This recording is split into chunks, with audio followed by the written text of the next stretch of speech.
Oke, kita mulai ya. Pernah kepikiran nggak ada peluang bisnis miliaran dolar yang sebenarnya tersembunyi di depan mata kita?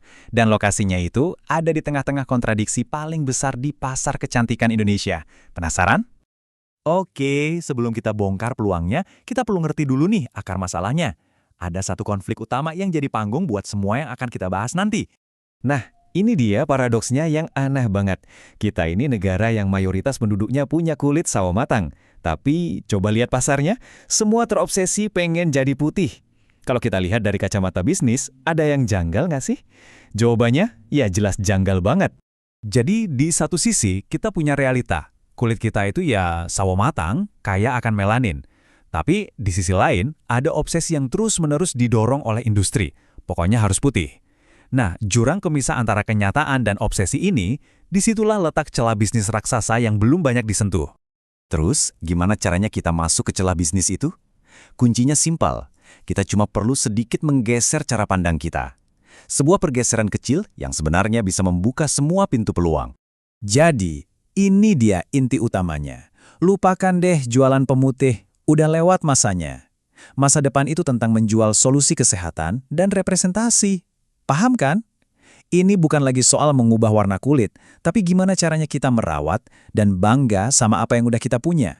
Nah, ini penting banget nih buat kita bedain. Ada perbedaan besar antara mencerahkan atau brightening sama memutihkan atau whitening. Kalau mencerahkan, itu tujuannya buat bikin kulit kita kelihatan lebih bersinar alami, warnanya lebih rata. Fokusnya itu kesehatan. Nah, beda sama memutihkan, yang seringkali pakai bahan kimia keras buat ngubah warna asli kulit kita. Nah, ini dia narasi barunya. Sebuah tagline pemasaran yang benar-benar kuat dan nyambung sama konsumen zaman sekarang. Sehat itu berkilau. Healthy is glowing. Bukan lagi putih, tapi sehat dan bercahaya. Dan percayalah, ini jadi fondasi buat semua ide bisnis yang bakal kita kulik habis ini. Oke, udah cukup teorinya. Sekarang, gimana cara ngubah narasi keren tadi jadi ide bisnis yang beneran bisa jalan? Kita punya 5 ide bisnis yang ramah melanin. Langsung aja kita bedah. Ada 5 nih idenya. Yang pertama, skincare yang melanin friendly. Terus ada klinik perbaikan dan detox kulit. Lalu kosmetik buat undertone lokal kita. Ada juga platform media edukasi. Dan terakhir, layanan spesialis perawatan matahari. Yuk kita bahas satu-satu. Oke, ide nomor 1, skincare yang melanin friendly. Jadi, intinya adalah kita bikin produk skincare yang emang dirancang khusus buat kebutuhan kulit kayak melanin. Bukan buat ngelawan, tapi justru buat ngerawat dan memaksimalkan potensinya. Problemnya apa sih? Biasanya kan hiperpigmentasi, noda-noda hitam, atau bekas jerawat yang susah banget hilangnya. Nah, solusinya itu bukan pakai pemutih yang keras, tapi pakai bahan-bahan pencerah yang aman, kayak vitamin C, niacinamide. Tujuannya apa? Biar kulitnya bersih, cerah merata, dan glowing, bukan jadi putih pucat.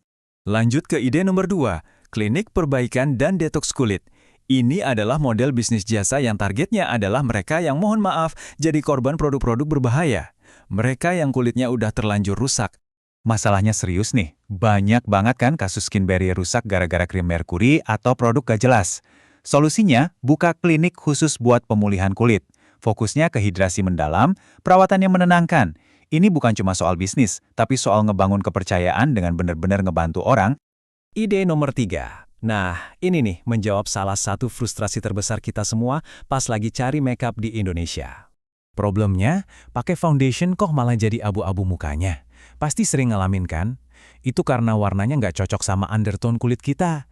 Peluangnya jelas banget, bikin lini kosmetik yang pilihan warnanya luas, terutama buat warm undertone dan shade yang lebih gelap, biar benar-benar nyatu sama kulit orang Indonesia. Oke, ide yang keempat ini lebih dari sekedar jualan produk atau jasa. Ini tentang membangun komunitas, dengan jadi sumber informasi yang bisa dipegang omongannya. Problemnya, sekarang ini kan banjir banget informasi sesat, klaim-klaim produk yang ngaco dan berbahaya. Solusinya, jadilah sumber terpercaya. Bikin platform media, bisa di TikTok, Instagram, atau blog yang isinya ulasan kosmetik yang jujur, kritis, dan ada dasar sainsnya. Nanti cara dapat duitnya gimana? Bisa dari afiliasi produk yang udah pasti aman dan terdaftar BPOM, atau buka kelas online. Dan ide kita yang kelima, yang terakhir nih, ini memanfaatkan kategori produk yang sering banget disepelekan, padahal sebenarnya paling penting. Kita kan tinggal di negara tropis ya, matahari terik sepanjang tahun.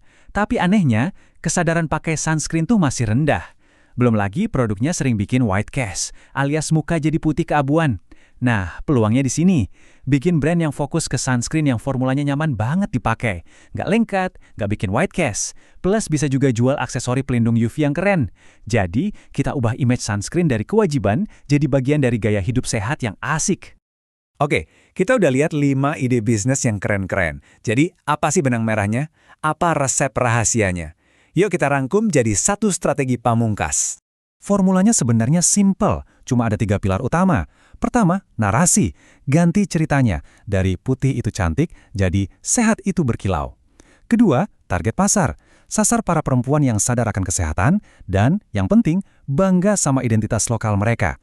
Dan pilar ketiga, ini yang paling krusial, kredibilitas. Wajib hukumnya punya sertifikasi BPOM dan selalu transparan soal bahan-bahan yang dipakai.